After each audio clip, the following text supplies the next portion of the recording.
when my best friend Maddie called me on a Thursday evening with her voice practically squealing through the phone. I knew something was up. "Jess," she shouted before I even said hello. "You're my maid of honor, and I have one request. You're planning my bachelorette party." I nearly dropped the mug of tea in my hand. "Wait, me? I've never even been to a bachelorette party," I stammered. "Exactly," Maddie said. "That's why you'll make it special. You know me better than anyone. Please say yes." How could I say no? Maddie and I had been inseparable since freshman year of college. She had been there through my awkward dating years, my first job interviews, and even the time I accidentally dyed my hair green with the wrong shampoo. If she wanted me to plan the craziest, most memorable bachelorette party ever, then that's what I would do.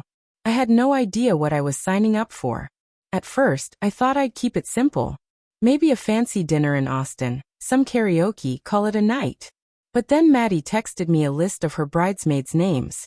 Rachel, her adventurous cousin who once backpacked across Europe with only $500. Samantha, her bubbly and dramatic coworker. Chloe, her little sister, only 21 and ready for her first wild trip. And me, the supposedly responsible one. "Where do you want to go?" I asked Maddie when we met for coffee. She grinned. "Vegas." I choked on my latte. "Vegas? Why not?" she shrugged. "What happens in Vegas stays in Vegas." I groaned, already picturing disaster. But her excitement was contagious. Before I knew it, I was booking flights, reserving hotel rooms, and making an itinerary that included a mix of shows, food, sightseeing, and of course a lot of laughter. The moment we landed in Las Vegas, I knew I was in over my head. The neon lights blinked like 1,000 restless eyes. Slot machines chimed in chorus, and the streets pulsed with energy. "Let's do this," Rachel shouted, raising her suitcase above her head like a victory trophy. We checked into a hotel on the Strip, nothing too wild, but fancy enough to make us feel like VIPs. The lobby smelled of expensive perfume and fried food at the same time. "This is already crazy," Samantha whispered, snapping selfies against a giant chandelier. That first night, I had booked us tickets to a comedy show. Maddie wore a glittery sash that said bride-to-be, and Chloe practically danced her way down the aisle to our seats. The comedian spotted Maddie in the crowd and spent 10 minutes roasting her in the kindest way. By the end, Maddie was crying tears of laughter, and even I was doubled over. "Best night ever," she screamed as we spilled out into the casino afterward. But it was only the beginning.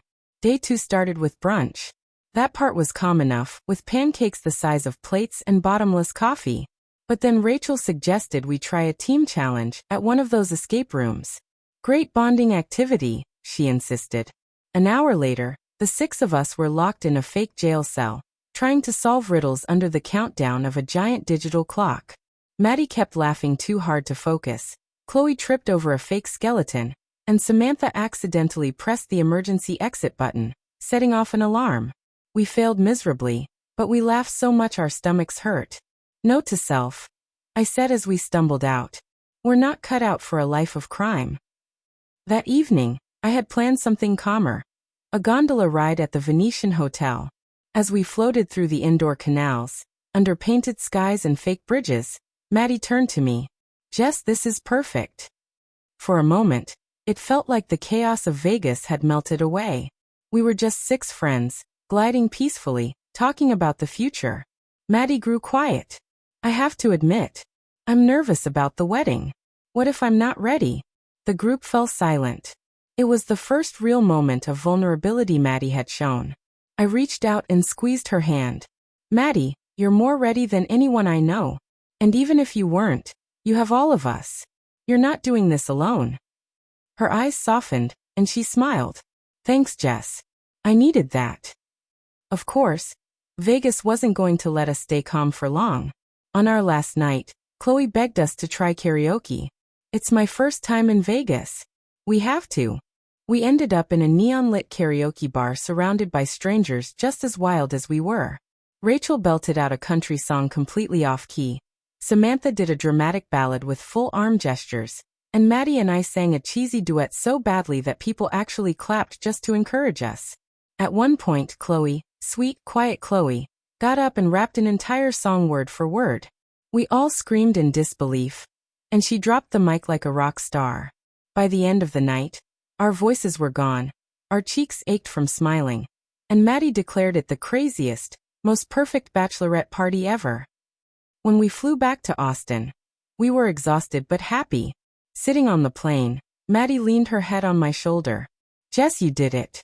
You gave me the best send-off into married life." I smiled. I had no idea what I was doing. "Exactly," she laughed. "And that's why it worked. It wasn't about Vegas or karaoke or escape rooms. It was about being together." I realized she was right. The party had been crazy, not because of wild stories or scandal, but because of the joy, the laughter, and the reminder that friendship is sometimes the best gift you can give. At Maddie's wedding reception a few weeks later, she gave a toast. "To my best friend Jess," she said, her voice steady but emotional.